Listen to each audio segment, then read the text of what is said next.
You're welcome back. Two herdsmen were arrested in Benue State after they exchanged fire with Special Forces Brigade troops on routine patrol along, one of the major highways there. The army says that the militia were suspected to be converging, possibly for an attack on farmlands, and opened fire when they were approached for questioning. Let's now bring in the security analyst Patrick Agbambu all the way from Ghana to talk to us more about this on Skype. Thank you very much indeed for joining us this time. Well, Patrick, let me start by asking, is there a sense in which we can say that the herdsmen have been emboldened because they sense a soft approach by the government towards their activities? Certainly, that's the best way to describe what's just happened. The government has been have not treated the issue as serious as it deserves. We'll recall that in the early days of Boko Haram, it was a similar situation where government did not take what we could regard as preemptive action to let them know that they cannot rise up against the government, and they were treated softly until they became the monster that we all got to know later on. So I think this is going in line with what happened when Boko Haram was just at their infancy. Now, Global Terrorism Index in 2015 declared the Fulani herdsmen as the fourth deadliest terror group around the world. Now, why are we not doing the same as well, despite their deliberate and unprovoked killings around the country? Yeah, the situation is a bit different because going the antecedent or the study of the structure of the marauding, the killer herdsmen. It has no organization. It has no body that you can write. You can pointedly say these are the people causing this mayhem. It's just an ambiguous categorization to say herdsmen, Fulani herdsmen.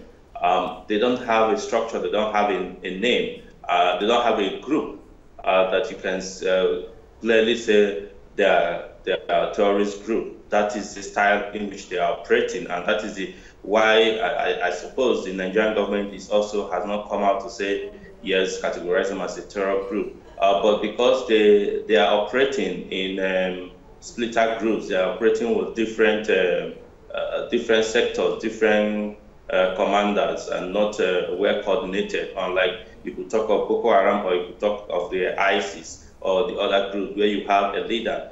You can't pointedly say this is a leader or the structure of the Fulani herdsmen.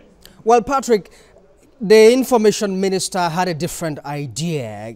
In his response to that question, he said the government has not declared them a terrorist organization essentially because their activities are only criminal and not terror related. Does this make any meaning to you? It doesn't make any meaning. Anybody who wantonly takes people's life and can be so emboldened to confront the military cannot be regarded as just a mere criminal. It's an act of terrorism because they are attacking the constitutionally empowered security agencies for the country. So they are not just mere criminal. They are not just killing, robbing or collecting items. They are sacking villages and communities and killing people on their trail. So I think the Honorable Minister's statement or assertion to that effect in terms of security categorization is actually very wrong. Well, the Committee on Farmers Headers Crisis, headed by the Vice President Yemi Osinbajo, I think a week ago or thereabout, came out to say that, look, we are not going to impose any solution on states in order to solve the problem on ground at the moment.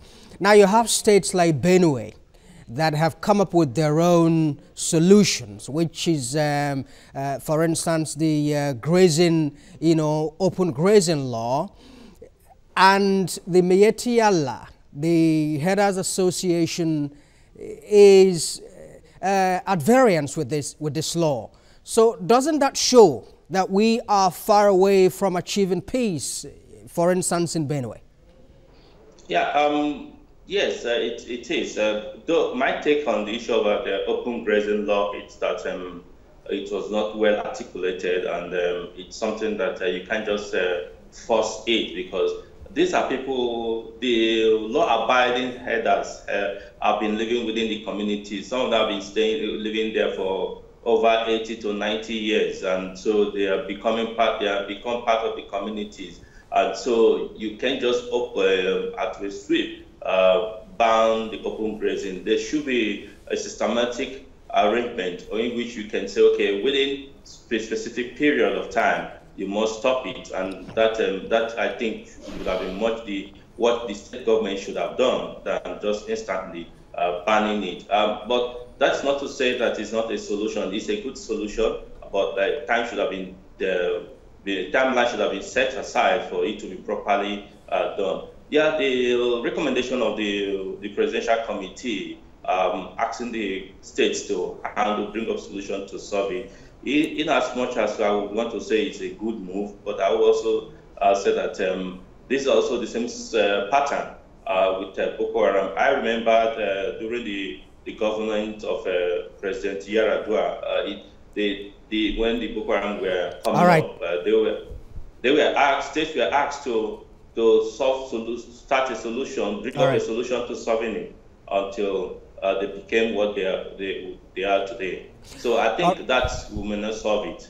All right. Security analyst Patrick Agbambu, thank you very much indeed for your thoughts. Thank you very much.